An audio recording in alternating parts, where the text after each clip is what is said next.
പാലത്. നിങ്ങളുടെ സ്ഥലം? കണ്ണൂർ. കണ്ണൂർ. ഓക്കെ. എൻ്റെ പേര് ക്രിസ്ത്യ എന്നാണ്. നമുക്ക് ബി ക്രാഫ്റ്റ് ഹണി മ്യൂസിക്കിൻ്റെ ഒരു പ്രോസസ്സിംഗ് പ്ലാന്റാണ്. ഇവിടെ എന്ന് പറഞ്ഞു കഴിഞ്ഞാൽ ഹണി ഓൾ ഇന്ത്യ ലെവലിലാണ് കളക്ട് ചെയ്യുന്നത്. ഓൾ ഇന്ത്യയിൽ നിന്ന് റോ ആയിട്ടാണ് ഹണിയൊക്കെ കളക്ട് ചെയ്യുന്നത്. റോ ഹണി എന്നൊക്കെ പറഞ്ഞു കഴിഞ്ഞാൽ ഇതിനകത്ത് ഒരുപാട് ഇമ്പ്യൂരിറ്റീസിൻ്റെ ഒരുപാട് വേസ്റ്റുകളുണ്ടാവും. ഹണി ബീസിൻ്റെ ബോഡി പാർട്സ്, ലാർവകൾ, കുഞ്ഞുങ്ങൾ, മുട്ടകൾ, അങ്ങനെ ഒരുപാട് വേസ്റ്റുകളുണ്ടാവും. ഈ വേസ്റ്റോട് കൂടി നമുക്കൊക്കെ കിട്ടിക്കഴിഞ്ഞാൽ നമ്മളെല്ലാവരും എന്ത് ചെയ്യുക, വേഗം അത് പിഴിഞ്ഞെടുക്കുക ചെയ്യാം. അങ്ങനെ പിഴിഞ്ഞെടുക്കുമ്പോൾ ഈ വേസ്റ്റ് അല്ലേ ഈ ഹണീൻ്റെ അകത്ത് ഇൻക്ലൂഡ് ആവും. അതാണ് നമ്മൾ കഴിക്കുന്നത്. നമ്മൾ കഴിച്ചു കഴിഞ്ഞാൽ വയറുവേദന എടുക്കുന്നതിനും വയർ കമ്പിക്കുന്നതിനൊക്കെ കാരണമാവും. അതുകൊണ്ട് തന്നെ ഈ വേസ്റ്റോട് കൂടി ഹണി നമ്മളാരും കഴിക്കാൻ പാടില്ല. വേസ്റ്റ് എല്ലാം റിമൂവ് ചെയ്യാന്നുള്ളൊരു പ്രോസസ്സാണ് നമ്മളിവിടെ വെച്ച് ചെയ്യുന്നത്. നമ്മുടെ കയ്യിൽ ഹണി കിട്ടിക്കഴിഞ്ഞാൽ ഈ വേസ്റ്റ് എല്ലാം റിമൂവ് ചെയ്യാൻ വേണ്ടി ഡബിൾ ബോയിലിംഗ് മെത്തേഡാണ് യൂസ് ചെയ്യുന്നത്. കാരണം ഹണി ഒരിക്കലും ഡയറക്റ്റ് ചൂടാക്കാൻ പാടില്ല. ഡയറക്റ്റ് ഒരു 60-70 ഡിഗ്രിയിലൊക്കെ ഹണി ചൂടായാൽ ഇതിൻ്റെ അകത്തുള്ള ഗുണങ്ങളെല്ലാം നഷ്ടപ്പെടും. അതുകൊണ്ടാണ് ഡബിൾ ബോയിലിംഗ് മെത്തേഡ് യൂസ് ചെയ്യുന്നത്. ഇത് ഡബിൾ ലെയർ ആണ്. ഇതിൻ്റെ ഉള്ളിലൊരു ഇന്നർ ലെയറിൻ്റെ ഇത് ഔട്ടർ ലെയറാണ്. ഔട്ടർ ലെയർ ഫുള്ളും വെള്ളമാണ്. ഇതിൻ്റെ ചുറ്റിലും വെള്ളമാണ്. ഈ വെള്ളത്തിനൊരു 57 ഡിഗ്രിയിലാണ് ചൂടാക്കുന്നത്. തേനൊരു 40-42 ഡിഗ്രിയിലേ ചൂടാവുള്ളൂ. അങ്ങനെ തേനി ഹീറ്റാവുന്ന സമയത്ത് തേനിലുള്ള വേസ്റ്റും ബാഗ്സൊക്കെ അങ്ങനെ മേലേക്ക് പൊന്തി വരും. അതിനെ നമ്മൾ മാനുവലി റിമൂവ് ചെയ്യും. എന്നാലും ഇതിനകത്ത് ഒരുപാട് മൈക്രോ വേസ്റ്റ് ഉണ്ടാവും, വാട്ടർ കണ്ടന്റ് ഉണ്ടാവും. ഇതിനെല്ലാം റിമൂവ് ചെയ്യാൻ വേണ്ടി ഇവിടെ നമുക്കൊരു മൈക്രോ ഫിൽറ്റർ ഉണ്ട്. മൈക്രോ ഫിൽറ്റർ ഉപയോഗിച്ച് ഹണി സെക്കൻഡ് ചേമ്പറിലേക്ക് ഷിഫ്റ്റ് ചെയ്യും. സെക്കൻഡ് ചേമ്പറിൽ പ്യുവർ ഹണി ആയിരിക്കും, പക്ഷേ ഇതിനകത്ത് വാട്ടർ കണ്ടന്റ് ഉണ്ടാവും. ഈ വാട്ടർ കണ്ടന്റ് 20% കൂടിക്കഴിഞ്ഞാൽ ഹണി വേഗം പുളിച്ചു പോകും. അങ്ങനെ പുളിച്ചു പോകുന്ന ഹണിയാണ് നമ്മളൊക്കെ കഴിക്കുന്നെങ്കിൽ നമ്മുടെ ശരീരത്തിലൊക്കെ കഫ, പിത്ത, വാത എന്നൊക്കെ പറയുന്ന ത്രിദോഷങ്ങളിൽ ഇംബാലൻസ് വരുത്തിയിട്ട് പല തരത്തിലുള്ള രോഗങ്ങളായിട്ട് കൺവേർട്ട് ആവുക ചെയ്യാം. അതുകൊണ്ട് തന്നെ പുളിച്ചു പോയ ഹണി നമ്മളാരും ഉപയോഗിക്കാൻ പാടില്ല. സെക്കൻഡ് ചേമ്പറിൽ വെച്ചിട്ട് ഇതിൻ്റെ വാട്ടർ കണ്ടന്റ് പരിശോധിക്കും. 20% കൂടുതലാണെങ്കിൽ ഈ ഡോസിംഗ് പമ്പിൻ്റെ സഹായത്തോടെ ഹണി ഹൈ പ്രഷറിൽ ഇഞ്ചെക്ട് ചെയ്യും.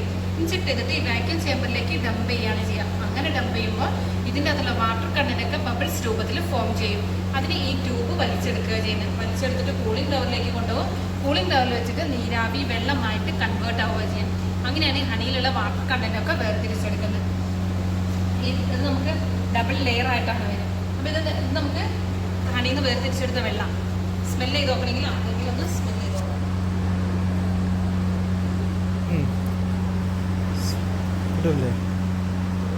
ഹണിയുടെ സ്മെല്ലാണ്. ഇത്രയും വെള്ളം കിട്ടും? ഇത്രയും നല്ല. ഇതിന് 300 കിലോ കപ്പാസിറ്റിയാണത്. 300 കിലോ ചെയ്യുന്ന സമയത്ത് 10-12 ലിറ്ററോളം വെള്ളം വരെ നമുക്ക് ഇതിന് വേർതിരിച്ചെടുക്കാനായിട്ട് സാധിക്കും.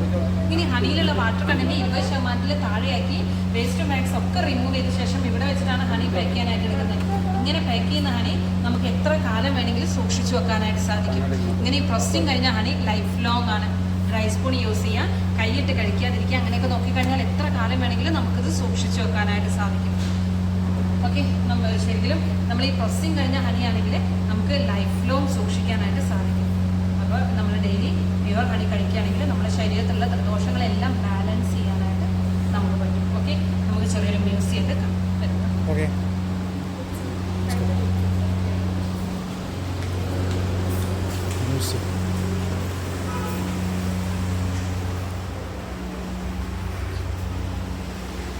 ലോകത്ത് 2 ഹണി മ്യൂസിയമാണ്. ഒന്ന് തായ്വാനിലാണ്, ഒന്ന് ഈ ബി ക്രാഫ്റ്റ് ഹണി മ്യൂസിയം. ഇതാണ് ഇന്ത്യയിലെ ഏക ഹണി മ്യൂസിയം എന്ന് പറയുന്നത്. ഈ ബി ക്രാഫ്റ്റ് ഹണി മ്യൂസിയം തന്നെയാണ്. ഇതാണ്. ഇവിടെ നമുക്ക് തേനീച്ചകളുടെ ലൈഫ് സ്റ്റൈലാണ്. നമ്മളൊക്കെ തേനീച്ചക്കൂട് കണ്ടിട്ടുണ്ടാവല്ലോ. മരത്തിന്റെ മുകളിൽ, ബിൽഡിങ്ങിന്റെ പുറത്ത്, പാറ ഇടുക്കുകളൊക്കെ ഒരുപാട് തേനീച്ചക്കൂടുകളുണ്ട്. ഈ തേനീച്ചക്കൂടിലൊക്കെ 3 തരത്തിലുള്ള തേനീച്ചകളുണ്ടാവാം. ആൺതേനീച്ചകളും പെൺതേനീച്ചകളും റാണി തേനീച്ചയും ഉണ്ടാവും.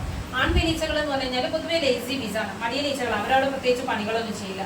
പെൺതേനീച്ചകളെ വർക്കർ ബീസ് എന്നാണ് അറിയപ്പെടുന്നത്. അവരുടെ പേര് പോലെ തന്നെ ആ കൂടിലെ എല്ലാ പണികളും ചെയ്യുന്നത് ഈ വർക്കർ ബീസ് ആണ്. കൂടുണ്ടാക്കണം, കൂട് വൃത്തിയാക്കണം, കൂടിലേക്ക് വേണ്ട ഫുഡ് കൊണ്ടുവരണം, കൂട്ടുള്ളവരെ സംരക്ഷിക്കണം, അങ്ങനെ ഒരുപാട് ജോലികൾ എല്ലാം ചെയ്യുന്നത് ഫീമെയിൽ ബീസാണ്. പിന്നെ വരുന്നത് റാണിയാണ്. അത് റാണി ആയതുകൊണ്ട് തന്നെ അതിനോട് പ്രത്യേകിച്ച് പണികളൊന്നുമില്ല, എന്നാലും ഒരുപാട് പ്രത്യേകതകളുണ്ട്. ആ കൂട്ടത്തിൽ ഏറ്റവും വലുപ്പമുള്ള റാണിയാണ്. അതുപോലെ ഏറ്റവും സൗന്ദര്യമുള്ളത് റാണിക്ക് തന്നെയാണ്. ആയുസിന്റെ കാര്യം നോക്കുകയാണെങ്കിൽ ആൺതേനീച്ചകളും പെൺതേനീച്ചകളൊക്കെ 3 മുതൽ 4 മാസം വരെ ജീവിക്കുമ്പോൾ ഈ റാണി തേനീച്ച 4 മുതൽ 5 വർഷം വരെയാണ് ജീവിക്കുന്നത്. അടുത്ത ജനറേഷനെ രൂപീകരിക്കാനുള്ള ഒരു കപ്പാസിറ്റി റാണി തേനീച്ചയ്ക്ക് മാത്രമേ ഉള്ളൂ. റാണി തേനീച്ച ഒരു ദിവസം 500 മുതൽ 1500 മുട്ട വരെ ഇടാനുള്ള ഒരു കപ്പാസിറ്റി ഉണ്ട്. അതുപോലെ ജനിക്കുമ്പോൾ തന്നെ ആരും റാണിയായിട്ട് ജനിക്കുന്നൊന്നുമില്ല. ഇതിനെ റാണിയാക്കി മാറ്റുകയാണ് ചെയ്യുന്നത്. ഓരോ തേനീച്ചകളും ജനിച്ചു കഴിയുമ്പോൾ തേനും ബീപോളനും കൂടെ മിക്സ് ചെയ്ത ബീ ബ്രെഡ് എന്ന് പറഞ്ഞൊരു ഫുഡാണ് കൊടുക്കുക. എന്നാൽ ഈ റാണിയാവാൻ പോകുന്ന ആൾക്ക് ഒരു റോയൽ ജെല്ലി എന്ന് പറഞ്ഞൊരു സൂപ്പർ ഫുഡിനെയാണ് കൊടുക്കുന്നത്. റോയൽ ജെല്ലി എവിടെയാണെന്ന് വെച്ച് കഴിഞ്ഞാൽ ഓരോ പെൺ തേനീച്ചകളും ജനിച്ച് 20-21 ദിവസം വരെ ഇവരുടെ തലച്ചോറിൽ നിന്നും ഒരു മിൽക്ക് ഇങ്ങനെ ഊറി ഒലിച്ച് വന്നുകൊണ്ടേയിരിക്കും. അത് ഒരു ത്രോട്ടിലൂടെ റാണി തേനീച്ചയുടെ ഷെല്ലുകളിൽ ഇങ്ങനെ കളക്ട് ചെയ്യുക ചെയ്യാം. അങ്ങനെ കളക്ട് ചെയ്യുന്ന റോയൽ ജെല്ലി കഴിക്കുന്നത് കൊണ്ടാണ് റാണി തേനീച്ചയ്ക്ക് ഇത്രയും പ്രത്യേകതകളൊക്കെ കണ്ടുവരുന്നത്. ഇത് തേനീച്ചകളുടെ തലയുടെ ഒരു രൂപമാണ്. തേനീച്ചകൾക്ക് പൊതുവിൽ 5 കണ്ണുകളാണുള്ളത്. സൈഡിലായിട്ട് വലിയ കോമ്പോട്ടൈസും ടോപ്പിലായിട്ട് 3 സിമ്പിൾ ഐസും ഉണ്ട്. അതുകൊണ്ടാണ് നമ്മളോടൊക്കെ പറയുന്നത് തേനീച്ച കൂട്ടിലേക്ക് കല്ലെറിയാൻ പാടില്ല. തേനീച്ച കൂട്ടിലേക്ക് കല്ലുകൾ എറിഞ്ഞിട്ടുണ്ടെങ്കിൽ അവർക്കത് കറക്റ്റ് സെൻസ് ചെയ്യാനായിട്ട് പറ്റും. അത് എവിടെ നിന്നാണ് വരുന്നതെന്നും എവിടേക്കാണ് പതിക്കുകയെന്നും നമ്മൾ എവിടെയൊക്കെ പോയി ഒളിച്ചാൽ അവർ കറക്റ്റ് വന്ന് നമ്മളെ സ്റ്റിങ് ചെയ്തിരിക്കും. ഇനി തേനിൽ എങ്ങനെയാണ് വെള്ളം വരുന്നതെന്ന് ഞാൻ പറഞ്ഞുതരാം. നിങ്ങൾക്ക് മിസ്സായത് ലാസ്റ്റ് പറഞ്ഞുതരാം. ഇത് നമ്മൾ ഓരോ തേനീച്ചകളും ഓരോ പൂവിൽ ചെന്നിട്ട് അതിന്റെ നെക്ടറാണ് കളക്ട് ചെയ്യുന്നത്, അതിന്റെ പൂന്തേനാണ്. അപ്പൊ ഈ പൂന്തേനില് 80% വെള്ളമായിരിക്കും, 20% മാത്രമേ തേനിന്റെ കണ്ടന്റ് ഉണ്ടാവുള്ളൂ. 100% സൂക്രോസിന്റെ കണ്ടന്റ് ആയിരിക്കും, ഷുഗർ എത്തുന്ന കണ്ടന്റ് ആണ്. അപ്പൊ ഇവർക്ക് 2 സ്റ്റൊമക്ക് ഉണ്ട്. ഒന്നവർക്ക് ഡെയിലി യൂസിനും ഒന്നവർക്ക് ഹണി സ്റ്റോർ ചെയ്യാനുള്ളത് കൂടിയാണ്. അപ്പൊ ഇവരുടെ ഹണി സ്റ്റോർ ചെയ്യുന്ന സ്റ്റൊമക്കിൽ കൊണ്ടുപോയി അവിടെയുള്ള എൻസൈമുമായിട്ട് പൂന്തേനെ സംയോജിപ്പിച്ച് അതിലെ വാട്ടർ കണ്ടന്റ് കുറച്ച് സൂക്രോസിന്റെ ലെവൽ കുറച്ച് ഒരു ചുംബനത്തിലൂടെ അടുത്ത തേനീച്ചയ്ക്ക് ഇത് കൈമാറുകയാണ് ചെയ്യുന്നത്. ആ തേനീച്ചയും ഇതേ പ്രോസസ് തന്നെ ചെയ്യും. ഇങ്ങനെ ഇവര് 3-4 തേനീച്ചകള് ഇങ്ങനെ ഇവരുടെ സ്റ്റൊമക്കിൽ വെച്ച് ഇവരെ എൻസൈമുമായിട്ട് സംയോജിപ്പിച്ച് ഇവര് കൂടുകളിൽ ഹണി സ്റ്റോർ ചെയ്യുന്ന സമയത്ത് ഇതിന്റെ അകത്ത് 70% വെള്ളമായിരിക്കും. അതിനെ കുറയ്ക്കാൻ വേണ്ടിയിട്ട് സെക്കൻഡിൽ 400 തവണ വരെ ചിറകിട്ടടിച്ച് വേപ്പറൈസേഷൻ നടത്തിയിട്ടാണ് ഈ വാട്ടർ കണ്ടന്റ് കുറയ്ക്കുന്നത്. അങ്ങനെയാണ് ഇവർ 20ലേക്ക് അടുപ്പിക്കുന്നത്. ഇതിലും തേനീച്ചകളാണ് ഇവർക്ക് ചെയ്യുന്നതിന് ഒരു പരിധിയുണ്ട്. അത് വെച്ച് 1%, 2% ഒക്കെ പിന്നെ അവശേഷിക്കും. അതിനെയാണ് നമ്മൾ അവിടെ മെഷീനിൽ വെച്ച് നമ്മൾ ഒഴിവാക്കുന്നത്. തേനീച്ചകൾ കുത്തുന്നതൊക്കെ നല്ലതാണ്. നമ്മള് ബ്ലഡ് സർക്കുലേഷൻ കറക്റ്റ് ആവാനൊക്കെ അത് ബെസ്റ്റ്. ഇത് മെഴുകാണ്. തേനീച്ചകൾ അവരുടെ ശരീരത്തിൽ നിന്ന് ഉത്പാദിപ്പിക്കുന്നതാണ്. അവർക്ക് കൂടുകൾ ഉണ്ടാക്കാൻ വേണ്ടിയിട്ടാണ് അവരിത് ഉത്പാദിപ്പിക്കുന്നത്. നമ്മൾ മെയിനായിട്ട് lipstick, cosmetics, body creams, lip ബാമുകളൊക്കെ ഉണ്ടാക്കാൻ വേണ്ടിയിട്ടാണ് നമ്മളിത് ഉപയോഗിക്കുന്നത്. ഇത് ഉപയോഗിച്ചിട്ട് നമ്മൾ ഇവിടെ ഒരു പ്രൊഡക്റ്റ് ഉണ്ടാക്കുന്നുണ്ട്. ബീവാക്സ് എന്നാണ് അതിന്റെ പേര്. അത് നമുക്ക് കാല് പൊട്ടുന്നതിന്, ചുണ്ട് വെള്ളുന്നതിന്, ഡ്രൈ സ്കിന്നിന്, അണ്ടർആംസിലെ കറുത്ത പാടുകൾക്കൊക്കെ ഈ ബീവാക്സ് ഉപയോഗിക്കാൻ പറ്റും. ഇതൊക്കെ തേന് കട്ട പിടിക്കുന്ന 3 കാരണങ്ങൾ കൊണ്ട് തേന് കട്ട പിടിക്കും. ഒന്ന് അതിന്റെ പൂമ്പൊടിയുടെ അളവിലുള്ള വ്യത്യാസം, രണ്ടാമത് ഗ്ലൂക്കോസ് ഫ്രക്ടോസ് റേഷ്യോയിലുള്ള വ്യത്യാസം, മൂന്നാമത് അതിന്റെ ടെമ്പറേച്ചറാണ്. 20-25 ഡിഗ്രിക്കൊക്കെ താഴെ വെച്ച് കഴിഞ്ഞാൽ, അതുപോലെ ഫ്രിഡ്ജിലൊക്കെ വെച്ച് കഴിഞ്ഞാൽ തേന് കട്ട പിടിക്കും. അതിന് നമുക്ക് ഉപയോഗിക്കാൻ പാടില്ല എന്നൊന്നുമില്ല, അതിന് നമുക്ക് ഉപയോഗിക്കാം. എന്നാലും നോർമൽ സ്റ്റേജിലേക്ക് കൊണ്ടുവരണമെങ്കിൽ ഒന്നില്ലെങ്കിൽ അത് സൂര്യപ്രകാശിച്ച് വെക്കണം, ഇല്ലെങ്കിൽ ഡബിൾ ബോയിലിംഗ് ചെയ്യണം. ഒരിക്കലും നേരിട്ട് ചൂടാക്കാനായിട്ട് പാടില്ല. ഇതൊക്കെ തേന്റെ കളർ വെറൈറ്റീസാ. ചിലരൊക്കെ പറയില്ലേ ലൈറ്റ് കളറുള്ള തേനാണ് നല്ലത്, അല്ലെങ്കിൽ ഡാർക്കാണ് നല്ലത് എന്നൊക്കെ പറയും. പക്ഷെ ഒരിക്കലും തേന്റെ കളർ നോക്കിയിട്ട് അതിന്റെ ക്വാളിറ്റി ഇളക്കാനായിട്ട് നമുക്ക് പറ്റില്ല. കാരണം തേനീച്ചകളുടെ സ്പീഷീസിലുള്ള വ്യത്യാസം, അല്ലെങ്കിൽ പൂക്കളുടെ മാറ്റം, കാലാവസ്ഥയുടെ മാറ്റം, അതുപോലെ തേന്റെ ഏജിങ്, ഇതൊക്കെ ഈ തേന്റെ കളർ വ്യത്യാസങ്ങൾക്ക് കാരണങ്ങളാണ്. അറ്റത്തിരിക്കുന്ന മസ്റ്റാർഡ് ഹണിയാണ് ഹിമാചൽ ഭാഗത്ത് നിന്ന് കടുക് കൃഷി ചെയ്യുന്ന സമയത്ത് ഇത് കളക്ട് ചെയ്തത്.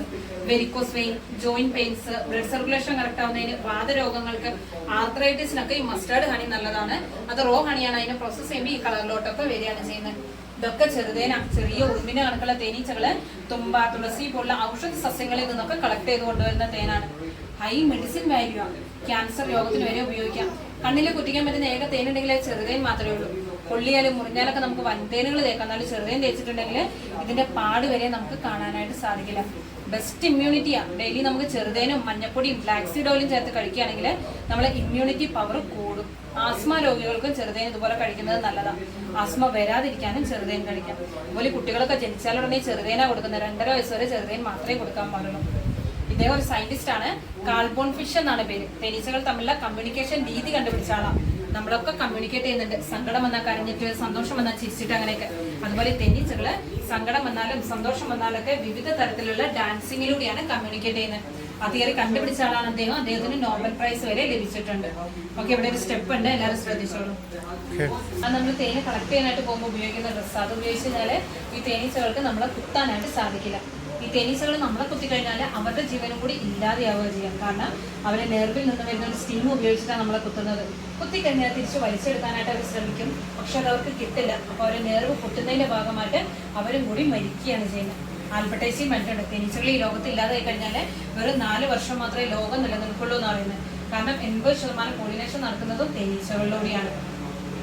ഇത് 2 സെൻട്രിഫ്യൂഗൽ മെഷീനാണ്. അതായത് നമുക്ക് കിട്ടുന്ന തേന് നമ്മൾ സെൻട്രിഫ്യൂജ് ചെയ്തിട്ടാണ് എടുക്കുന്നതെങ്കിൽ തേനും അതിന്റെ കൂടും തമ്മിൽ വേർതിരിച്ചെടുക്കാനായിട്ട് സാധിക്കും. അങ്ങനെ വേർതിരിച്ചെടുക്കുന്ന കൂട് തിരിച്ച് റീപ്ലേസ് ചെയ്ത് വെച്ച് കൊടുക്കുകയാണെങ്കിൽ അവരുടെ കൂടുണ്ടാക്കാന്നുള്ള ജോലി എളുപ്പമാക്കി കൊടുക്കാൻ പറ്റും. ഇത് തേനീച്ചകളിലേക്ക് ബൈ പ്രോഡക്ട്സ് ആണ്. ഒന്ന് തേനാണ്, അത് പുറത്തുനിന്ന് പരിചയപ്പെടാം. അതായത് ഹണിക്കോംബാണ് അതിന് കൂടോടുകൂടി നമുക്ക് കിട്ടുന്നത്. അത് ജസ്റ്റ് ചൂയിങ്കം പോലെയൊക്കെ യൂസ് ചെയ്യാനായിട്ട് നല്ലതാണ്. ബീക്കോളം എന്ന് പറഞ്ഞിട്ടുണ്ടെങ്കിൽ പൂമ്പൊടിയാണ്. തേനീച്ചകൾ ഓരോ പൂവിലും ചെന്ന് തേനെടുക്കുന്ന സമയത്ത് അവിടെയുള്ള പൂമ്പൊടി എല്ലാം ഇവിടെ ശരീരത്തിൽ അറ്റാച്ച്ഡ് ആവും. കാരണം ഇവരുടെ ശരീരം ഫുള്ള് രോമാണ്, കണ്ണിലടക്കം രോമുള്ള ജീവിയാണ് തേനീച്ച എന്ന് പറയുന്നത്. അങ്ങനെ അറ്റാച്ച്ഡ് ആവുന്ന പൂമ്പൊടി നമുക്ക് ഹൈ പ്രോട്ടീൻ ആയിട്ട് ഉപയോഗിക്കാൻ സാധിക്കും. ജിമ്മിലൊക്കെ യൂസ് ചെയ്യുന്നതാണ്, ഉത്തേജകത്തിനൊക്കെ വേണ്ടി ബീക്കോളം യൂസ് ചെയ്യുന്നുണ്ട്. ഇതാണ് റോയൽ ചില്ലി, തേനീച്ച കൂട്ടിലെ ഏറ്റവും കോസ്റ്റ്ലി ആയിട്ടുള്ള പ്രൊഡക്റ്റാണ്. ഇതൊരു സപ്ലിമെൻ്ററി ഫുഡായിട്ട് നമ്മൾ കഴിക്കുകയാണെങ്കിൽ യങ് ആയിരിക്കുന്നതിന്, ആൻറ്റി ഏജിങ്, ഇമ്മ്യൂണിറ്റി പവർ കൂടുന്നതിന്, എനർജി ലെവൽ കീപ്പ് ചെയ്യുന്നതിന്, ഹോർമോൺ ചേഞ്ചിന്, അതുപോലെ നമ്മളെ ബ്യൂട്ടിയിലൊക്കെ മാറ്റം വരുത്തുന്നതിന്, നമ്മുടെ ശരീരത്തിലൊക്കെ ഷുഗർ, പ്രഷർ, കൊളസ്ട്രോൾ പോലെ അസുഖങ്ങളൊക്കെ ഉണ്ടെങ്കിൽ അതിനെ ഇല്ലാതെയാക്കുന്നതിന്, ഇനി വരാൻ ചാൻസ് ഉണ്ടെങ്കിലോ അതിനെ തടയുന്നതിന് ഈ റോയൽ ജെല്ലിക്ക് സാധിക്കും. നമ്മൾ പോലും അറിയാം നമ്മുടെ ശരീരത്തിലൊക്കെ ക്യാൻസറിൻ്റെ സെല്ലുകളൊക്കെ ഉണ്ടെങ്കിൽ അതിനെ നശിപ്പിക്കുന്നതിനുള്ള ശേഷി വരെ ഈ റോയൽ ജെല്ലിക്ക് ഉണ്ട്. ഹൈ കോസ്റ്റ് ആണ്, പക്ഷെ അത്രയ്ക്ക് ഹെൽത്ത് ബെനിഫിറ്റും കൂടിയാണ്. സയന്റിഫിക്കലി പ്രൂവ്ഡ് ആണ്. 18 വയസ്സിന് താഴെയുള്ള മക്കൾ ഇത് കഴിക്കാൻ പാടില്ല, ആസ്മ രോഗികളും കഴിക്കാൻ പാടില്ല. ഇത് ബി വാക്സ് നമ്മൾ ഓൾറെഡി പരിചയപ്പെട്ടതാണ്. പ്രപ്പോളിഷ് ബീ എന്ന് പറഞ്ഞിട്ടുണ്ടെങ്കിൽ മരത്തിൻ്റെ പൊടിയും കറിയൊക്കെ അവരവരുടെ സലൈവയിൽ മിക്സ് ചെയ്തിട്ട് അവർ ഗമ്മായിട്ടൊക്കെ യൂസ് ചെയ്യുന്നത്.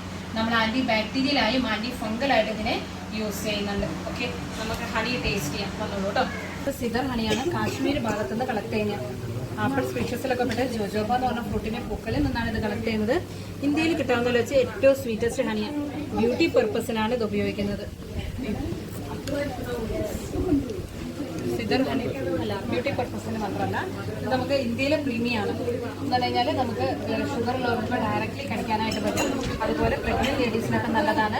Urine infection, stomach ulcer, liver cirrhosis, അതിനൊക്കെ നമുക്ക് എല്ലാ ഹണീൻ്റെയും ബെനിഫിറ്റ് നമുക്ക് ഇതിൽ കിട്ടാൻ പറ്റും. അതായത് പ്രീമിയാണ്, ഇന്ത്യയിലെ പ്രീമിയാണ്. ഇത് വയനാടൻ ഫോറസ്റ്റ് ഹണിയാണ്. നോർമൽ ബീസ് കളക്ട് ചെയ്യുന്നതാണ്. നോർമലായിട്ട് ഡെയിലി യൂസ് ചെയ്യാനൊക്കെ നല്ലതാണ്. അതുപോലെ ഈ പഠിക്കുന്ന ആൾക്കാർക്കൊക്കെ മെമ്മറി ലേശം മതിയോ, മെമ്മറി കപ്പാസിറ്റി ബൂസ്റ്റ് ചെയ്യുന്നതിന്, ഉന്മേഷക്കുറവിനൊക്കെ ഈ വയനാടൻ ഫോറസ്റ്റ് ഹണി നല്ലതാണ്. ശരിക്കും കഴിച്ചില്ലല്ലോ.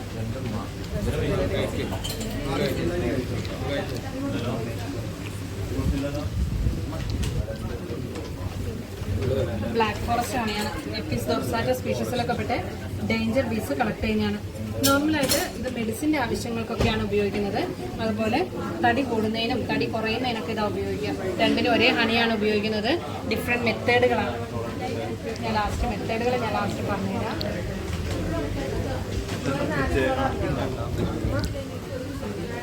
ഇത് ഗാർലിക് ഹണിയാണ്, അതായത് വെളുത്തുള്ളിയുടെ തേനാണ്. വെളുത്തുള്ളി തേനിൽ ഇട്ട് വെക്കുന്ന ഹൃദയ സംബന്ധമായ അസുഖമുള്ളവർക്കും കൊളസ്ട്രോളിൻ്റെ അളവ് കുറയ്ക്കാനൊക്കെ ഈ ഗാർലിക് ഹണി നല്ലതാണ്. നമ്മൾ കഴിക്കില്ല, നമ്മൾ ആഡ് ചെയ്യുന്ന കേട്ടോ. വെളുത്തുള്ളിയുടെ തേൻ ഇവിടെ നമ്മൾ ആഡ് ചെയ്യുന്ന ഒരേ ഒരു ഹണിയാണ് ഗാർലിക് ഹണി. വെളുത്തുള്ളി തേനിൽ ഒരു 45 ദിവസം ഇട്ട് വെക്കുന്നത്. ഇത് അജ്വൈൻ ഹണിയാണ്. അയമോദമൊക്കെ പൂക്കുന്ന സമയത്ത് രാജസ്ഥാനിൽ നിന്നാണ് കളക്ട് ചെയ്യുന്നത്. ഗ്യാസ് ട്രബിള്, നെഞ്ചരിച്ചിൽ, അതുപോലെ വയറ് സംബന്ധമായ അസുഖങ്ങൾക്കൊക്കെ ഈ അജ്വൈൻ ഹണി നല്ലതാണ്. ഡൈജഷൻ ക്ലിയർ ആവാനൊക്കെ അജ്വൈൻ ഹണി ബെസ്റ്റാണ്.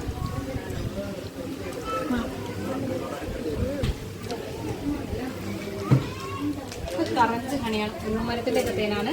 സ്കിൻ അലർജീസിനൊക്കെ ബെസ്റ്റാണ്.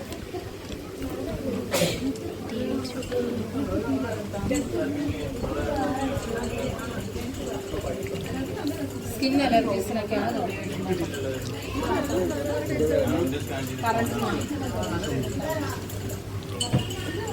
ഇത് മസ്റ്റാർഡ് ഹണിയാണ്. കടുകൊക്കെ പൂക്കുന്ന സമയത്ത് ഹിമാചലിൽ നിന്ന് കളക്ട് ചെയ്യുന്നതാണ്.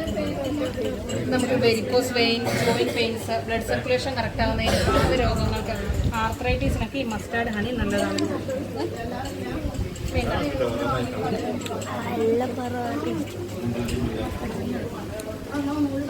Lychee honey. ബീഹാറിലെ ലിച്ചി തോട്ടങ്ങളിൽ നിന്നാണ് ഇത് കളക്ട് ചെയ്യുന്നത്. ഇന്ത്യയിൽ കിട്ടാവുന്ന ഏറ്റവും സ്വീറ്റസ്റ്റ് ഹണിയാണ്. ബ്യൂട്ടി പർപ്പസിനാണ് ഇത് ഉപയോഗിക്കുന്നത്. അതായത് മുഖത്തൊക്കെ തേക്കാനാണെങ്കിലും കഴിക്കാനാണെങ്കിലൊക്കെ ലിച്ചി ഹണി നല്ലതാണ്. നല്ല ടേസ്റ്റാണ്, നല്ല സ്വീറ്റാണ്.